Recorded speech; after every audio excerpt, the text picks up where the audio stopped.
Nah saya kira secara prinsip sulit PDI Perjuangan untuk mendukung seorang Pak Anies. Pak Anies lawan Pak Ahok lagi, head to head itu bagaimana Pak? Ya saya kira bagus untuk jadi politisi edukator. Bagus dong. Akan terulang 2017 menurut Bapak? Orang kita itu bukan, kamu kira pemilih kita ini bego apa?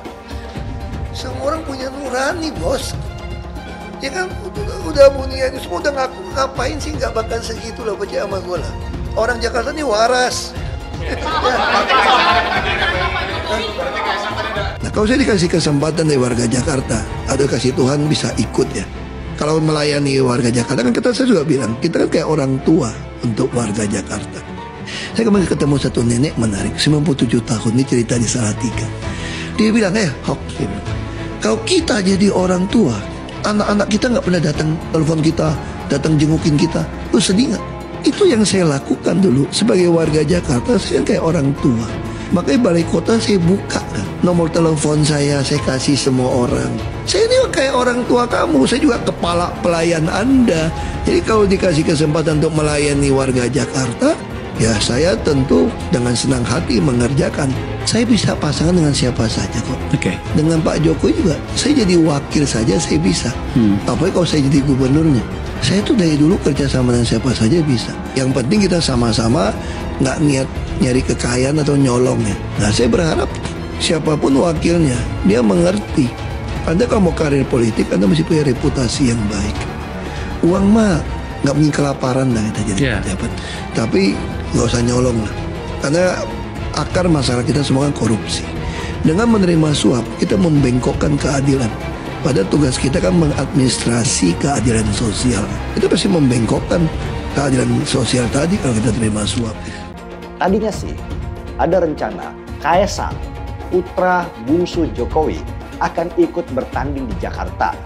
Tetapi sesudah disurvei, cuma dapat 1% doang.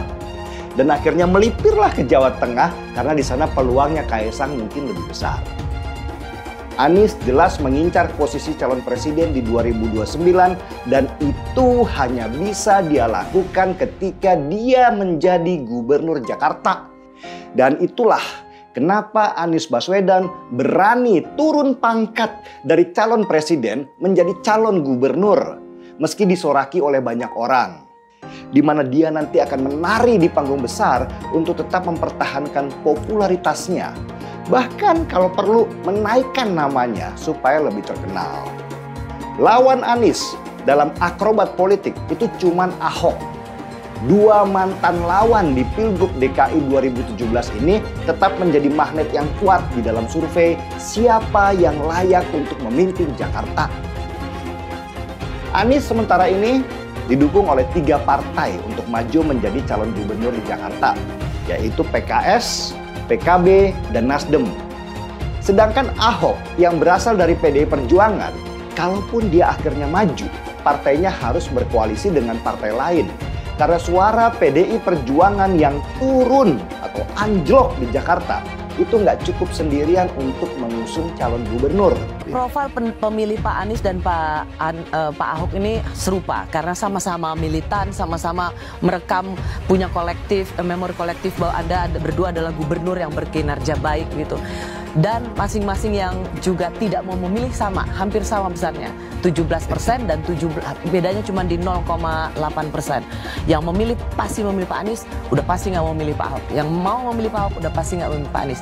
Jadi kalau rematch ini terjadi Pak Ahok nggak khawatir akan pembelahan seperti dulu? Nggak kasihan sama Jakarta? Bukan, dulu juga pembelahan penyebabnya siapa kan, balik lagi kan. Ini kan bukan soal persoalan karena takut ini kita lari. Kita nih harus kasih edukasi kepada masyarakat. Nggak akan ada terjadi pembelahan kok. Anies tidak pernah menggunakan politik identitas. Itu fakta. Jadi yang menggunakan politik identitas yang pertama kali itu adalah Ahok. Nggak boleh, silakan buka. Maksudnya gini, saya ini minoritas 3 kali. Kan disebutkan Ahok itu kan. Saya Cina, saya Kristen, saya orang dari Sumatera, minoritas 3 kali. Jadi yang mengangkat isu-isu identitas ini justru Ahok. Jadi sebenarnya yang harus kita teliti kalau secara faktual, Kenapa Ahok mengangkat isu politik identitas? Dia ingin mengkapitalisasi keminoritasan itu supaya memunculkan sentimentasi positif terhadap dirinya. Dan dia playing victim terus. Yang nggak bisa dia kontrol kata-katanya, yang membuat dia terpleset dalam permainan itu. Dan itu terbukti, dia selalu mengglorifikasi, mendengungkan bahwa dia minoritas. Itu selalu ada itu. Yang itu sebenarnya nggak ada. Politik identitas itu sudah ada sebelum Anies ikut kontestasi jadi calon gubernur. Waktu Anies masih menteri sudah ada itu. Saya Muslim, saya pilih Ahok gitu. Sudah ada. Ini politik identitas. Mas Anies itu kan ada masanya sering banget dipanggil KPK. Ya kan? Ada masanya. Oh iya. Ada masanya. Mas Anies ini lagi pengen dirusak, pengen dihalang langkah caturnya lah kasarnya. Dicari ini niat jahatnya Mas Anies dalam kebijakan-kebijakan dan keputusan-keputusan yang diambil.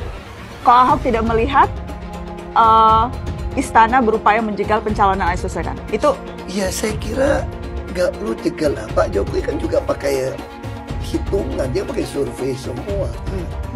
kalau poin keduanya berupaya menaikkan Kaisang Pangarep. Saya kira kalau survei di Kaisang lebih bagus di Jawa Tengah, isu terbaru jangan taruh di Jawa Tengah.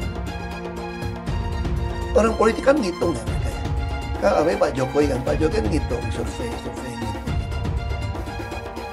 Saya kira Jadi wajar kalau bukan kemudian wajar, saya kira belum tentu tuduhan seperti itulah gitu loh. Kenapa? Karena pilkada ini langsung dan serentak. Ya. Tidak mudah lagi mengirim orang kayak zaman saya tuh ada tamasya ini datang dari luar. Beda. Ini serentak. Poin bahwa putra bungsunya juga akan maju, apakah dimajukan atau maju ke dalam saya nggak tahu kontestasi? Ya. Saya kira menurut Anda itu masing-masing keluarga punya persepsi, punya berpikir yang berbeda, ya kan? Anda memaklumi itu, Pak? Ya secara teman ya saya, secara manusia ya bisa saja kan, secara manusiawi ya. Itu kan the human nature, ya dong. Nah kalau bilang secara human nature apa? Human nature kan pengennya orangnya semua dong. Pengennya keluarga nomor satu. Ya, itu kalau di perusahaan keluarga. As a human nature. Biarlah Jakarta berantakan. Yang penting saya tidak masuk neraka. Teman saya bicara begini dalam konteks kemungkinan Anies Baswedan maju kembali menjadi calon gubernur. Kalau Anies maju, dia akan menang. Dengan syarat kubu Anies kembali gunakan politik identitas. Mereka tahu dan sadar akan keunggulan Ahok. Tapi mereka kepalang terpapar dengan ceramah-ceramah para pemuka agama mereka yang bilang haram bagi umat Islam memilih Ahok. Mereka percaya bahwa sesuai arahan para ustadz, mereka tidak boleh memilih Ahok atas dasar alasan agama. Tapi yang jelas dalam Al-Quran memang ada larangan itu. Dan para ustadz itu menganggap ya karena sudah tercantum dalam Al-Quran, wajib dilakukan. Seperti dalam kasus Anies dan Ahok tadi, walaupun fatwa itu tidak rasional, tetap saja dipercaya. Mereka akan menutup mata dan telinga terhadap rangkaian kesalahan, kelemahan, kelicikan Anies. Tidak ada cerita Ahok dengan Anies. Ketika saya kalah, saya langsung kasih Anies ucapan segala macam. Tapi yang tidak bisa saya terima, ketika Anda menang, Anda pidato memecah belah bangsa. Bahwa Jakarta udah kembali ke pangkuan pribumi yang dijajah selama ini. Itu teksnya di mana-mana. Itu sangat memecah belah bangsa. Saya ini asli Indonesia sesuai undang-undang loh. Apa karena saya namanya Ahok? Itu yang tidak betul seorang Anies lakukan. Bagi saya Anies sangat tidak negarawan. Anda udah menang, yes okay gitu loh. Saya juga tidak bawa ke MA, nggak bawa ke MK. Waktu Anda ulang tahun DKI saya juga datang. Tapi kenapa Anda mesti pidato seperti itu? Itu Muhaimin Iskandar pasti akan menjadi tersangka. Apakah kasus korupsinya ada indikasinya kuat? Laporan BPK. Laporan BPK itu menyimpulkan Formula E tidak boleh dibiayai oleh APBN maupun APBD. Firm itu ya? Firm, karena menurut undang-undang yang boleh dibiayai oleh APBN, APBD itu undang-undang olahraga tertentu yang disukai rakyat secara masif. Nah, lalu disebut yang masif itu apa? Sepak bola, voli, bulu tangkis, sirkuit itu tidak ada. Nah, lalu BPK minta ini supaya didalami, ada indikasi tidak benar. Nah, setiap ini mau didalami, ribut. Katanya mau menjegal Anies gitu. Sehingga sekarang ya kalau pertimbangan politisnya begitu, saya bilang silakan aja KPK. Tapi kalau Anda tanya ke saya, bukan bahkan saya ya, KPK itu bukan bahan. Kalau Anda tanya ke saya, Anda pedulikan itu tegakkan. Yang tersangka setelah Pilpres ini namanya Anies Baswedan. Ketika ada pelanggaran etika dan Bapak tetap jalan terus dengan cawapres yang melanggar etika, artinya ada kompromi atas standar etika. Standar etika ini fakta. Ini fakta. Dan kemudian dalam pidato Bapak mengolok-olok tentang pentingnya etika. Saya tidak tega untuk mengulanginya. Pertanyaannya, apa penjelasan Pak Prabowo soal itu semua? Saya menilai, maaf ya, karena Anda desak saya terus terang aja saya menilai Anda tidak pantas bicara soal etik. Itu saja. Saya merasa bahwa Anda itu posturing, ya. Anda tuh menyesatkan. Itu aja, ya. Saya boleh berpendapat kan? Saya menilai Anda tidak berhak bicara soal etik karena Anda memberi contoh yang tidak baik soal etik. Terima kasih. Pak Prabowo, itu sebelumnya Pak Prabowo sudah menyumbangkan 400 miliar untuk pencalonan Pak Anies sebagai gubernur. Nah itu kalau kita bicara etik di mananya? Dan kalau Mbak bilang Pak Prabowo hanya mengejar kekuasaan, saya tanya, sekarang Pak Anies memangnya maju jadi capres itu mengejar apa? Saya tanya, apakah nggak mengejar kekuasaan sebagai calon presiden? Mas Anies. Mas Anies, masa sih angin kok sampai nggak punya KTP lo ya? Angin keluar, angin masuk, angin keluar, masuk angin dodo ya, angin puting beliung, wes angin-anginan itu kok semua bisanya nggak punya KTP itu lo ya? Angin dari Jakarta ke Lampung ke Sumatera ke Jawa itu ya, kok bisanya liar begitu? Sama seperti air hujan ya, air hujan itu yang banjir itu bukan banjir ya, itu air parkir ya, air yang parkir Mas Anies. Mau punya pemimpin yang seperti itu ya, mau punya pemimpin yang seperti itu, dikiranya rakyat ini bodoh semua kali ya. Air hujan jatuh ke bumi, nggak boleh masuk gorong-gorong. Yang banjir itu bukan banjir, itu parkir, Mas Anies. Mas Anies pernah jadi gubernur 5 tahun di DKI. DKI menerima indeks polusi tertinggi di dunia. Bagaimana dengan anggaran 80T, Pak Anies sebagai gubernur tidak dapat berbuat sesuatu yang berarti untuk mengurangi polusi. Terima kasih. Polusi udara tak punya KTP. Angin tak ada KTP-nya. Angin itu bergerak dari sana sini. Ketika polutan yang muncul dari pembangkit listrik tenaga uap mengalir ke Jakarta, maka Jakarta punya indikator, karena itu Jakarta mengatakan ada polusi udara. Ya susah kalau kita menyalahkan angin dari mana saja ya. Kalau kita dengan gampang menyalahkan angin, hujan dan sebagainya, ya mungkin tidak perlu ada pemerintahan kalau begitu ya. Apa yang bisa diharapkan dari Anies? Nggak ada. Jakarta amburadul, mimpin Jakarta aja amburadul, apalagi mimpin Indonesia. Anies itu perbual. Kayak mana apa karena perbual itu? Pembohong. Pembohong itu Anies itu. Gak usah dengar itu. Nggak layak jadi pemimpin. Apalagi jadi presiden. Di Jakarta aja kamu tengok itu amburadul. Di Jakarta tingkat kemiskinan tinggi. Pembangunan apa yang bisa dibangun Jakarta? Satu puskesmas pun bangunnya nggak ada. Masjid aja nggak ada dibangun. Mau ibadah. Di mana-mana kelebihan bayar. Apa yang bisa dibangun Anies? Satu aja nggak ada. Satu saja tunjukkan apa yang bikin Anies dibangun di Jakarta. Anies, siapa belakangnya? Oligarki, satu. HTI, FPI. Masyarakat Indonesia bukan cari orang Yaman. Indonesia bisa nyaman. Lawang jadi gubernur aja 5 tahun kamu nggak ngerti masalah Jakarta. Apa yang kamu lakukan dengan Jakarta? Nggak ada nih, nggak ada. Masalah Jakarta segitu banyak tak satu pun yang selesai. Yang ada malah kerusakan bertambah. Saya mensyukuri kenapa kalah, kenapa ditahan. Saya bersyukur atas itu semua. Saya coba bayangkan ya, kalau seandainya waktu itu kita menang gitu ya, hari ini belum tentu kita bisa nikmati seperti ini. Kita bersyukur 5 tahun Tuhan izinkan kasih ke orang yang pintar ngomong untuk kerja. Coba kalau kita bayangkan gitu ya, kalau kemarin saya masih jadi gubernur, ini saya udah turun ini. Tapi yang pintar ngomong itu dikira orang hebat kan? Ini lebih berbahaya tahun 2024, langsung ketahuan karakternya. Langsung ketahuan itu. Di saya juga ada kutipan Pak di kamar saya Pak. Tulisannya, Jakarta telah mengambil keputusan yang fatal. Jangan sampai bapak politik identitas justru menang dengan cara menipu umat Kristen. Jadi kalau sekarang umat Kristen mendukung Anies, mereka akan membayar mahal kerelaannya untuk menukar iman hanya untuk kepentingan sesaat. Kita tahu Anies lahir dari apa? Politik identitas. Yang dia dulu melabeli kafir semuanya kepada yang non-muslim. Saya mintalah kepada muslim yang waras dan kepada kelompok minoritas. Janganlah Anda memilih pemimpin yang berkarakter seperti Anies.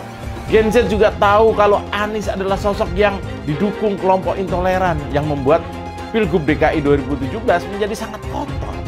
Politik identitas yang mengarah ke perpecahan seperti yang dikeluarkan pendukungnya Anies, yaitu Kadrun bin Kamret. Kafir lah, laknat lah, PKI lah, ya cuman itu doang kemampuannya. Itulah pendukung Anies. Jangan pernah takut melawan Kadrun yang cuma pengen Indonesia hancur. Bapak politik identitas Indonesia Anies Baswedan, Bapak intoleransi Indonesia Anies Baswedan. Jangan lupakan, jangan terlena, jangan sampai dia pecahkan kita dengan dagangan ayat dan mayatnya. Air itu turun dari langit, turunnya ke atap rumah langsung sumur bor, bukan ke sungai dan ke laut. PKI yang kita harapkan, Anies Baswedan yang begitu jelas Islamnya, 4 tahun 8 bulan jadi gubernur. Mana peraturan pergub saja yang melarang migrasi? Mana perda Islam apalagi? Yang akhirnya tidak berani juga menegakkan hukum. Banjir tetap banjir, macet tetap macet, kriminalitas Jakarta. Anda tahu, 2 menit sekali terjadi pencurian. Sekarang orang sedang euforia, dia mau dicapreskan.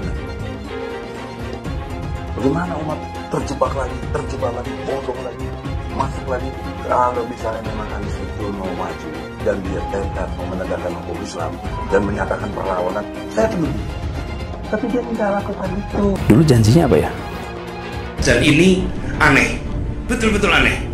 Ini bukan kampanye, tapi saya sampaikan sini. Di satu sisi menyiapkan jalur-jalur air untuk dikirim ke laut, di sisi lain di lautnya dipasang dengan pulau reklamasi. Tinggal tunggu waktu jadi rob, air balik. Dan ini melawan sunatullah. Kenapa? Air itu turun dari langit ke bumi, bukan ke laut. Harusnya dimasukkan ke dalam bumi, masukkan tanah. Di seluruh dunia air jatuh itu dimasukkan ke tanah, bukan dialirkan pakai gorong-gorong raksasa ke laut. Jakarta telah mengambil keputusan yang fatal. Bukan banjir, itu memang parkir air. Bukan banjir, itu memang parkir air. Masyarakat berkeliling dengan membawa toa untuk memberitahu semuanya, termasuk sirine. DKI Bond 82 miliar. Apa alat transportasi yang dimiliki oleh hampir setiap orang? Alat transportasi yang dimiliki semua orang adalah kaki. Kalau seandainya orang Jakarta percaya Pak Anies jadi gubernur pun, saya berani jamin kok dia akan lakukan normalisasi yang sama seperti saya lakukan kok. Gak usah bohong lah. Ketika air sampai di muara, maka siap untuk dipompa ke laut. Pancasila Soekarno, ketuhanan ada di pantai. Anak Tuhan dari mana? Kalau Yesus anak Tuhan, bidangnya siapa? Besok di seluruh wilayah Indonesia kami katakan dan Iblis hanya menggoda orang yang beriman. Makanya jarang-jarang orang kafir kerasukan setan. Yang kerasukan setan itu orang baik-baik. Jarang, saya belum pernah nengok Cina kerasukan setan. Pernah tak Ahok itu kerasukan setan? Enggak, setannya juga. Karena sesama setan dilarang saling menggoda. Karena di salib itu ada jin kafir. Karena di salib itu ada jin kafir. Karena di salib itu ada jin kafir. Haleluya. Kepalanya ke kiri apa ke kanan? Kepalanya ke kiri apa ke kanan? Tetap percaya salib itu lambang mulia, bukan jin. Kok ketawa? Aku nggak nyindir siapa-siapa loh. Saya nggak pernah mundur untuk kebenaran, keadilan, kejujuran, dan peri kemanusiaan. Gue nggak pernah mundur. Dan gue nggak pernah takut juga sama lu. Siapapun yang rasis, gue akan hadapin. Gue bilang. Karena rasis itu tidak berperi kemanusiaan. Sama saya ditanya dulu kan, kamu nyesel nggak statement kamu di Pulau Seribu sehingga masih masuk penjara? Tidak pernah nyesel. Karena saya mengatakan kebenaran. Hai teman-teman, tahun ini adalah tahun yang bagus untuk trading di market kripto, terutama Bitcoin dan kripto lainnya. Teman-teman bisa gunakan kesempatan ini untuk mencari cuan dengan trading di market kripto. Untuk trading, teman-teman cukup registrasi dengan menggunakan link di kolom deskripsi, lalu deposit, tentukan apa yang ingin kalian tradingkan, lalu tekan tombol buy. Sesimpel itu. Untuk minimal deposit, cuman Rp400.000 saja. Kita tidak dikenakan fee sama sekali. Saat ini lagi ada promo spesial. Welcome bonus buat kamu yang register dan deposit. Teman-teman akan dapatkan 100% dari jumlah deposit pertama. Contohnya teman-teman deposit 1 juta, maka akan menjadi 2 juta. Karena welcome bonus 100% dari jumlah depositnya. Jika ada pertanyaan, teman-teman bisa hubungi WhatsApp di kolom deskripsi. Saya juga mau mengajak teman-teman untuk bergabung di komunitas trading yang ada di kolom deskripsi.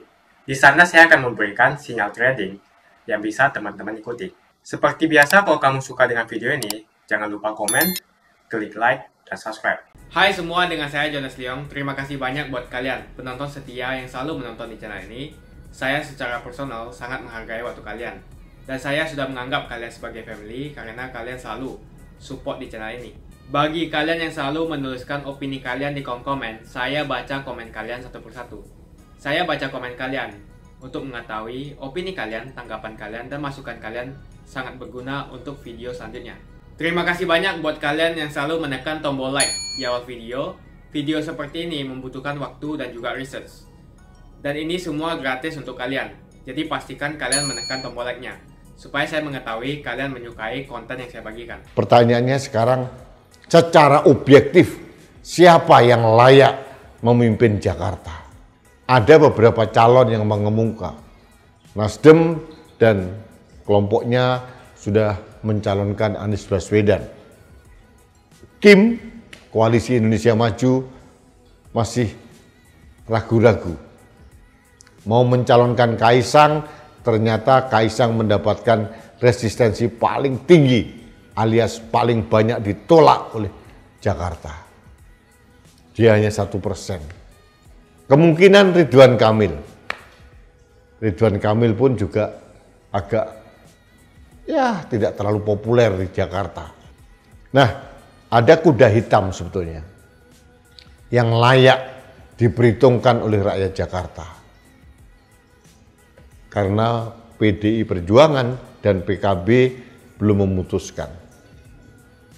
Kenapa saya katakan PDI Perjuangan dan PKB? Karena dalam konstelasi di DPRD DKI Jakarta sekarang tidak ada satu partai pun yang bisa mencalonkan calon gubernur atau wakil gubernur, hanya satu partai. Karena konstelasinya begitu. Nah, kemungkinan besar PDI Perjuangan sedang bernegosiasi dengan partai lain, mungkin PKB.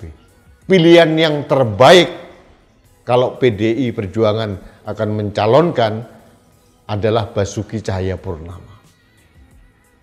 Ini tidak bisa dibantah. Pernah menjadi wakil gubernur zaman gubernurnya Joko Widodo, kemudian menggantikan Jokowi menjadi gubernur, dan Ahok atau Basuki Cahayapurnama mempunyai rekam jejak yang luar biasa, sukses di Jakarta. Di era Pak Ahok lah Jakarta itu menjadi tertata dengan baik. Ada pasukan oranye, pasukan biru, pasukan ungu, itu semua kebutuhan rakyat terpenuhi dan rakyat merasa nyaman. Sungai-sungai bersih, Lalu lintas begitu lancar, baik, meskipun tidak 100%. Masih ada kemacetan. Dan Ahok juga yang berani melakukan sodetan Kali Ciliwung ke BKT. Sehingga banjir di Jakarta bisa diturunkan. Ahok juga yang berani menantang DPRD untuk memotong anggaran-anggaran yang tidak perlu. Lalu Ahok tidak dilindungi oleh temannya yang bernama Jokowi. Dilepas begitu saja, akhirnya sekolah selama 2 tahun di Makobrimob. Tapi dalam catatan orang waras di Indonesia, Ahok tidak mempunyai cacat bagi orang yang mempunyai masalah hukum. Dia bukan koruptor, dia hanya korban. Dia hanya orang yang dikorbankan agar penguasa tetap nyaman, stabilitas politik seolah-olah aman tentram. Ya, harus ada yang dikorbankan. Yang dikorbankan adalah Ahok. Jadi artinya secara objektif hanya Mas Basuki Cahayapurnama yang mempunyai kemampuan dibanding calon siapapun untuk memimpin Jakarta. Jadi kalau kita mau jujur, kalau rakyat itu berkehendak Jakarta maju makmur, hanya Ahok pilihannya. Kita objektif. Oh, Ahok pernah dihukum 2 tahun karena penistaan agama. Itu pret Melgedes bagi saya. Karena Ahok dikorbankan. Penistaan agama yang katanya dituduhkan di Ahok itu benar-benar adalah manipulasi hukum yang terjadi pada waktu itu. Ahok hanya mengutip apa yang dikatakan oleh Gus Dur dan kemudian dipotong oleh Buniyani yang konon katanya Buniyani belakangan ngaku yang motong orang Gerindra. Ini kata Buniyani. Saya tidak pernah mencabut ucapan saya yang berkali-kali saya sampaikan bahwa Pilgub DKI Jakarta tahun 2017 adalah pilkada terburuk sepanjang sejarah Indonesia. Kenapa? Karena menggunakan isu politik identitas. Agama yang begitu mulia digunakan, direndahkan oleh orang-orang petualang politik untuk menggolkan calegnya dan kemudian mendegradasi seorang Basuki Cahayapurnama. Itu keniscayaan. Kita head to head, apple to apple dengan Anies Baswedan. Anies pernah jadi gubernur, tapi kalau kita boleh jujur, proses naiknya Anies Sandi tahun 2017 itu bukan karena seorang Anies hebat, Sandiaga Uno hebat, tidak. Ada prakondisi yang diciptakan oleh para dewa-dewa itu sehingga terjadi gejolak yang namanya 411, 212 dan sebagainya. Itu politisasi dengan berjubah agama. Jadi saran saya sebagai rakyat Jakarta, kalau PDI Perjuangan mau berkibar, naikkan kuda hitam yang bernama Basuki Cahayapurnama untuk berlaga di DKI Jakarta. Karena dengan itu PDI Perjuangan menunjukkan kepada rakyat bahwa PDI Perjuangan mempunyai kader yang hebat. Kalah menang nomor 2, tapi PDI Perjuangan harus mempunyai keyakinan bahwa calonnya itu mempunyai integritas moral yang baik, yang bersih, tidak mempunyai rekam jejak koruptif, tidak mempunyai rekam jejak kutu loncat, dan mempunyai rekam jejak baik selama menjadi kepala daerah. Nah, sekarang sudah banyak orang waras. Sekarang sudah sadar bahwa Ahok ternyata hanya korban. Ahok tidak mudah untuk menaklukkan lawan-lawannya. Tapi Ahok mempunyai pendukung yang waras.